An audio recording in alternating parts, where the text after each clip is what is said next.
Hatırlarsanız Amerika ve İsrail birlikte operasyonu ile İran'da çok büyük değişiklik yapmaya kalkıştılar. Ama düşünmedikleri bir şey başlarına geldi. İran 5-10 gün civarında bombalamaya devam etseydi İsrail'in tamamen yok olacağı anlaşıldı. Bunun üzerine bu olay bir anlaşma ile sonlandırıldı. Fakat bu durumu anlamaları üzerine Amerika ve İsrail'in şu anda direkt olarak İran'a saldırmaya cesaretleri olmamaktadır.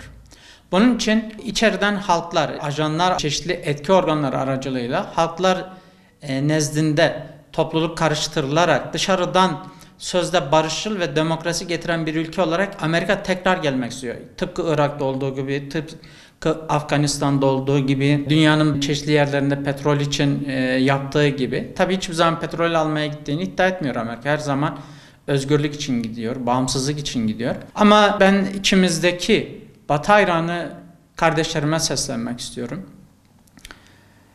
Amerika gittiği hiçbir yere özgürlük getirmedi. Kısacası Amerika ya da Batı özgürlük getiren bir millet değil.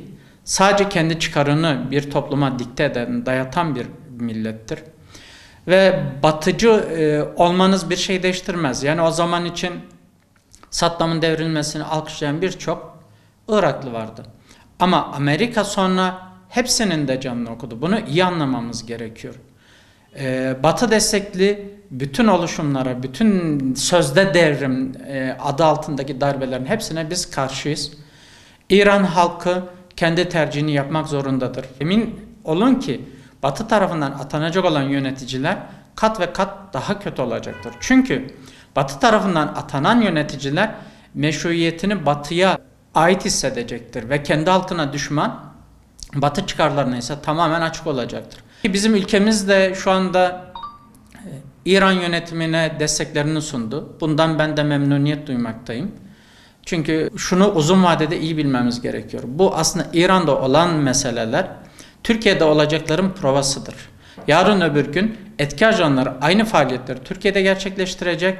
Tıpkı 15 Temmuz'da olduğu gibi bir Amerikan darbesi, orada hazırlığı yapılan Amerikan darbesi burada da gerçekleşecektir. Yani bunu anlamamız gerekiyor.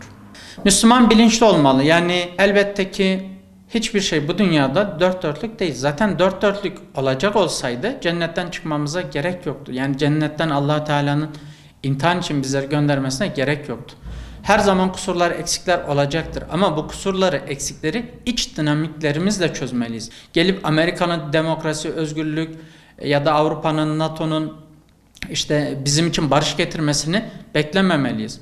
Gördüğünüz üzere 1960'lı yıllardan beri Türkiye'ye PKK'ya çeşitli yollarla barış getiriliyor. Getirilen barışı görüyoruz. Gittikçe savaş büyüyor. NATO'nun girdiği yerde, Amerika'nın girdiği her yerde, barış gücünün, işte çevik kuvvetin girdiği her yerde savaşın her zaman büyüdüğünü gördük.